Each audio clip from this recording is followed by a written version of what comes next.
And joining us now in studio, Ontario Regional Chief Angus Toulouse. And we're happy to have you back in that chair again, Chief. It's good to see you. Nice to be here, Steve. We invited you in because I think it's fair to say that First Nations issues have received scant attention, if any, during this campaign, and it's half over already. And so we want to find out what those issues are. So what are the issues that you think the next provincial government, first and foremost, has to deal with as it relates to First Nations? God, there's just so many, Steve, but let's focus in even on three, okay? And I'd like to start by saying that, you know, we still have treaties here in Ontario. But having said that, there's just so much to talk about in relation to those treaties and the need to reconcile a lot of this relationship. But just on three issues, I'll say water, education, and economic development, even if we just want to focus. I know we don't have much time.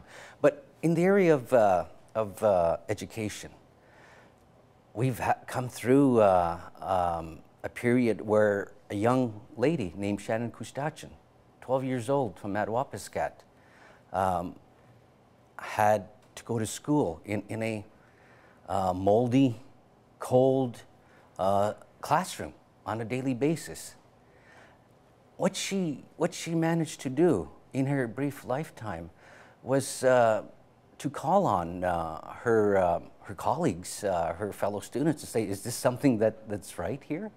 And they recognized, no, it's not right. So they took it upon themselves. She took it upon herself to begin to question the government. You say in her brief lifetime. Her brief How did lifetime. she die? She got killed in a car accident, unfortunately, before she did get a chance to see the new school get constructed.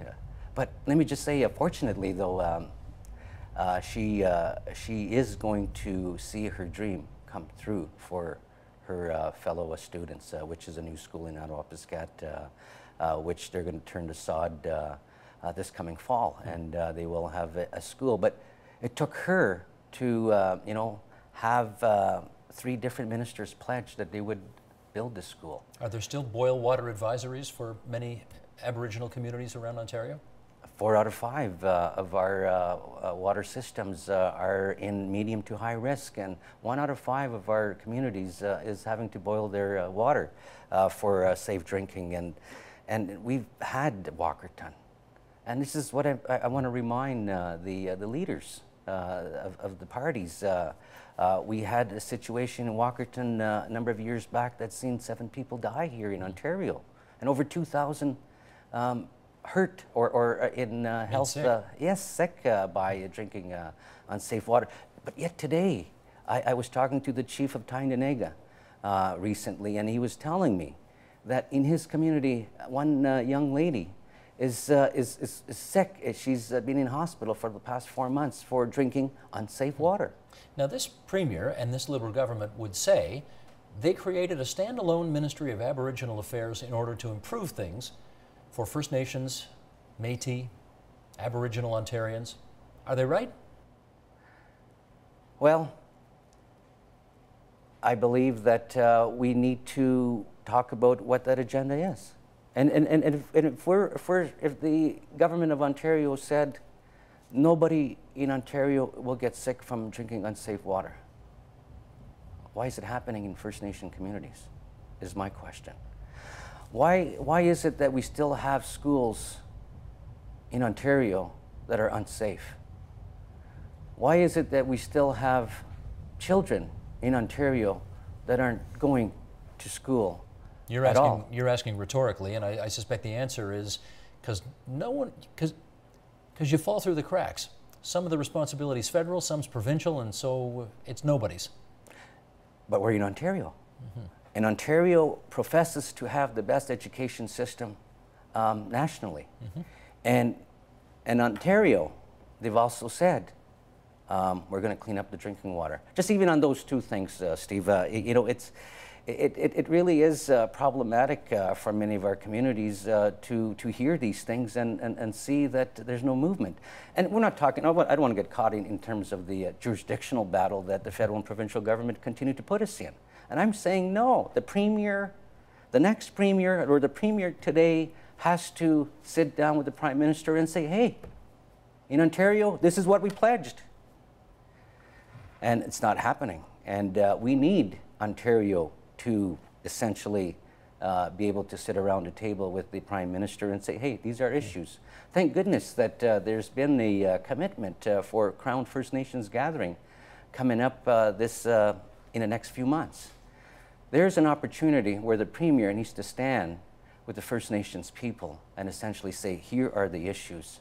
Here is what we're doing to ensure that the 28-year gap that's there in education is going to be closed, because we're going to ensure that there's proper resourcing, there's proper second level and proper third level servicing for the students of First Nation communities. Well, let me follow up with this, because we have heard on this program that when efforts are undertaken to develop the North, for example, the Ring of Fire that everybody talks about, or mining in Northern Ontario, we're told that First Nations get a seat, quote unquote, at the table to make sure that they're adequately represented with jobs, with influence, with consultation, that kind of thing. Is that happening? No, it's not happening enough, and we've come through KI. You've seen the results where a industry player wants to come into a community and gets a permit and wants to start developing. The Supreme Court of Canada has ruled that government has an obligation to consult. Government and industry have an obligation to consult, and First Nations have a right to consent to the kind of partnerships that ought to occur as these developments happen. And First Nations have said that we've seen the first wave of the mining activity and the forestry activity where the First Nations did not benefit. Well, how about casinos? You guys, I mean, your community has done well with casinos, right? You've negotiated agreements. There are millions of dollars flowing to First Nations as a result of, for example, the agreement at Rama, 2 hours north of here. Isn't that fair to say? Well, that was a business agreement. We initially had the provincial government not honor an initial agreement, and we were going through the court system. But at the end of the day, the government of the day said, no, we need to find another way to recognize that you need the resources. And you need, you know, as much as can be provided. And in this particular case, our chiefs agreed to negotiate out of court a settlement that we feel was the way forward to create some certainty for our communities in terms of the resources that they need for basic things like education, economic development, and so on. Okay, but the Liberals would say, we got an agreement. They'd put that as a check mark beside on their to-do list. They could say that. What we say is that we still have a long ways to go in terms of ironing out the jurisdictions. Okay. That we say that we got to have discussions around what we believe is the jurisdictions that we want to continue to exercise. Let me ask you whether or not you are satisfied that the money that flows in as a result of those agreements, that the money that flows into First Nations community is adequately accounted for and transparent in your accounting systems. Well, we do have, just like in any place, we do have bad apples that may not necessarily be complying, but for the most part, everybody does an audit. Everybody is responsive in that sense of ensuring that that there's accountability. But I'm not short of saying that I've seen enough newspaper reports that has various politicians and officials in municipalities, in cities, in provincial, federal government, so on, that have been accused or found to be irresponsible in executing their duties. And yes, we may have some of that, but let me just say, at the national meeting at the Assembly of First Nations last winter, unanimously a resolution was passed to ensure that there's transparency and accountability right throughout our First Nation communities. And what the national chief and the chief said is that, yes, so much so that let's have a First Nation auditor that would ensure that transparency is there. And even right now, as First Nation signed contribution agreements, it is a requirement that everyone has to provide an audit within a certain time frame. In our last few minutes here, let me ask you what might seem like a pretty simple question, but I think the answer is a little more complicated. Do you want First Nations who live in Ontario to vote in the election on the 6th of October? Well, let me say that we support First Nations that are going to be informed. We recognize right off the bat that First Nations have a right to choose, freely choose.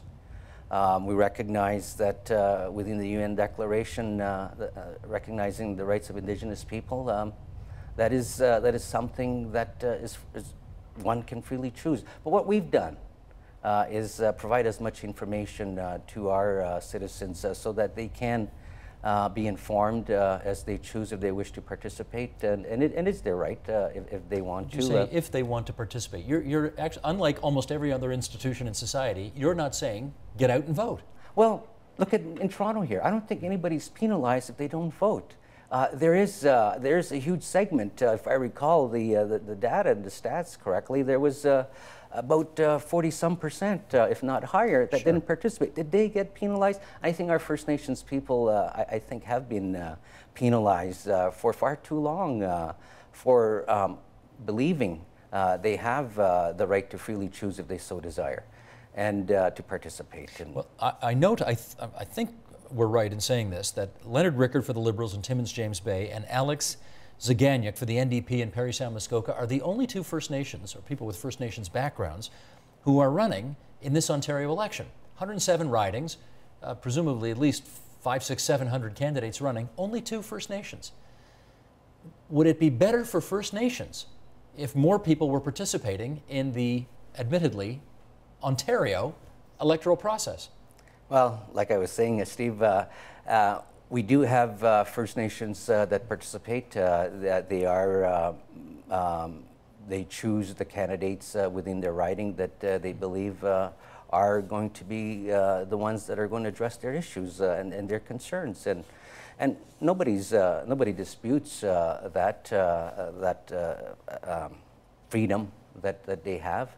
But what is disturbing, though, is when the members of Parliament and provincial Parliament suggest that you guys don't vote, so we're not going to be paying attention to you. And what happens to those other 40% that aren't participating in the election either? So does that mean they're not going to be listened to? That is insulting to hear that, isn't it? Absolutely, yes. It is. Chief Toulouse, we're really glad you came into TVO tonight and shed some light on this issue for us. Thanks very much. Thanks for having me, Steve. Ontario Regional Chief Angus Toulouse.